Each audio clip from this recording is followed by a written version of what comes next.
তখন বেশি দুঃখ হবে, অন্তর বেশি ব্যথিত হবে, অন্তরে প্রচুর পরিমাণ কষ্ট হবে, কোনো প্রকার চিন্তা করা ছাড়া, কারোর সাথে আলাপ আলোচনা করা ছাড়া যাই নামাজটা বিছান, রবের দরবারে সিজদায় চলে যান। সুবহানাল্লাহ। চোখটা বন্ধ করেন, চোখের পানি ছাড়তে থাকেন, মন হালকা হতে থাকবে, সিজদায় রবকে বলতে থাকেন, যা বলার বলতে থাকেন, যেভাবে বলার বলতে থাকেন।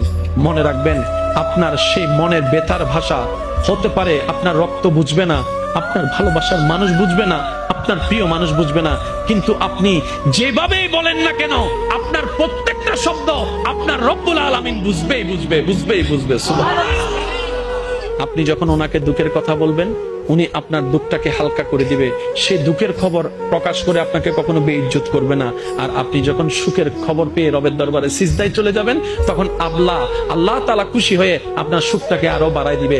লা ইন শাকারতুম লা আযীদান্নাকুম আয়াতের উপর আমল হয়ে যাবে। আপনি শুকরিয়া করতে থাকবেন, সুখটাকে বাড়তে থাকবেন, সুখের কথা বলতে থাকবেন, রব্বুল আলামিন দেখে দেখে আপনার সুখও বাড়ায় দিবে, শান্তিও বাড়ায় দিবে। বলেন না সুবহানাল্লাহ।